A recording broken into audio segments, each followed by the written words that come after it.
collusion is the reason why Alabama got into the college football playoff.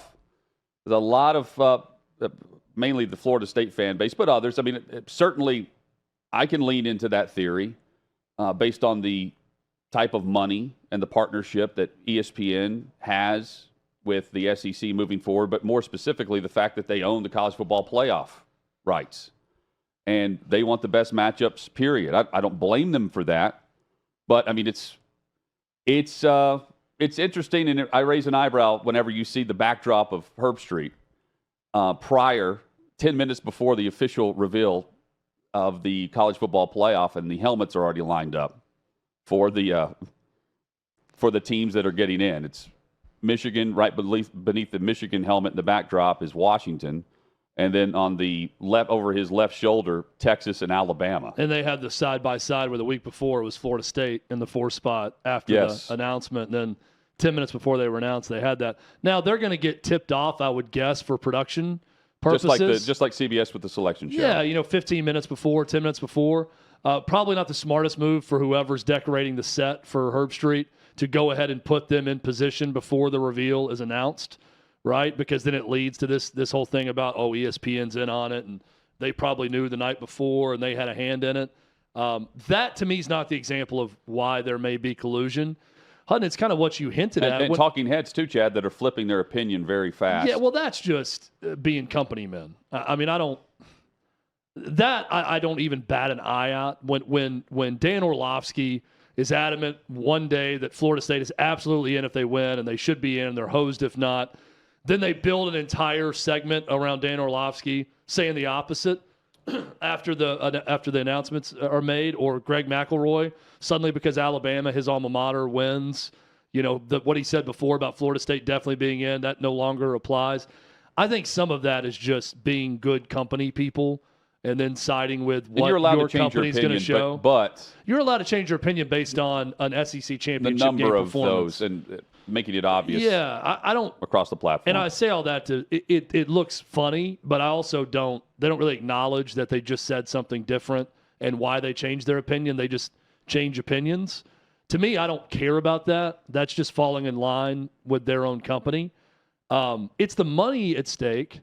It's the fact that your job is a big part of it is to promote those games on your network that employs you. So you don't necessarily want to go in full cocked and decide this is the wrong matchup. This team doesn't belong here. There's not many people at ESPN saying that. Booger McFarland said that. Dan Mullen. And Joey Galloway snapped back because he kept saying, this is an injustice that we've committed. We've done this, we've done that. And Joey Galloway said, wait a second, stop with the we. We don't care. Us up here, we don't care. We're talking about these games. Stop acting like we did this or we did that. I thought it was a strong response from Galloway, but I get what Booger McFarland's saying. I don't think he's saying we as in ESPN as much as we, college football, have failed this team, is kind of his point with all that. Do I believe that ESPN and someone at ESPN has contact with someone on the College Football Playoff Committee? Absolutely. I think there's communication that goes on. Do I think that ESPN is the ultimate decider and can veto a decision by the committee? I don't know that I'm willing to go that far. And I'm willing to buy ESPN meddling in a lot of different situations. I don't know that it goes as far as they decided on Florida State, and then ESPN came in and said, nope, we want Texas and Alabama. Find a way to get Texas and then Alabama in. That's what we want with the money we're spending. I don't know that it went that far, Hutton. Now, the funniest connection I've seen made is that, and I forget who posted this on X, but that Disney is getting back at the state of Florida for suing them. So they pulled the strings to make sure Florida State's out as sort of this sideswipe to say, we can get you anywhere. Oh, you're going to sue us? You're going to say this about us, the state of Florida? Well, we're going to make sure your beloved Seminoles aren't in the college football playoff because Disney has tentacles that reach all over the planet, and we can reach college football also. To me, that's funny to speculate about. I don't know that it went that far also. But do I think that ESPN wanted this to happen? Yes. Whether they said make it happen or not, I think they got exactly what they wanted. Well, and while I'm not all for predicting what will or will not happen, I'm anticipating the Michigan-Alabama matchup much more than I would the Florida State matchup. And that's these games. That's what ESPN is betting on. Yeah. Is that most of America would have the same reaction as you. Now, ESPN, I don't know that they've even said this. They can't with a straight face say, well, we don't care who's in the playoff. We just want the playoff. Of course they care. You spend that much money on something, you care about what games are going to get the most eyeballs. So if you care enough and you've got that much money invested in it, it's hard for me to believe then they had no communication with those making the decision on it. When was that? It may have been last year. I just can't remember if it was New Year's Day or when. When was the last time it was on New Year's Eve? Because, Chad, we discussed the ratings were not what they would have been on a different day based on the New Year's Eve impact on the viewing audience with, parties and other things going on. And this one is. I don't know if this is the first time since then because I can't keep up with. They went away for that reason that the ratings weren't what they expected. To me, like the best time to fit it in would be just pick the Saturday if you get it lined up right between Christmas and New Year. Like pick the Saturday that's in between, whether that's the 26th or the 27th, 20, whatever, and put the two games, and that's it. No NFL competition on that one Saturday with games that we know NFL is going to start having games then. And then make it the college football Saturday in between Christmas and New Year. That's the 2-game playoff. Yeah, I just think I think they planned this out so far, so long ago, because to book these domes and get everything situated in the rotation for the Rose Bowl and everything else, that it just falls on that date every now and then. And the last time it did, it was not on par with what it would have been on New Year's Day, for instance.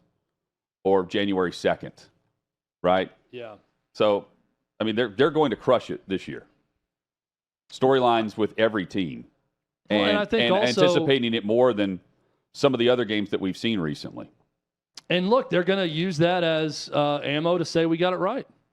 If that game's close and the ratings are huge, that's ESPN's victory lap, saying everybody who said we got it wrong, you're wrong. I disagree. I don't think the outcome of what's to come has anything to do with whether or not they got the decision right now. And with TCU last year, I mean, they got it right there because it was, you've got TCU, Michigan followed. They put up 51 on Michigan. And it was a good game. Yeah, 51-45, and then 42-41 was the final score of Georgia, Ohio State. Now, national championship game was not good. 65-7. But was not good. Not good. But we've seen lopsided games before, and it's with some of the powerhouses.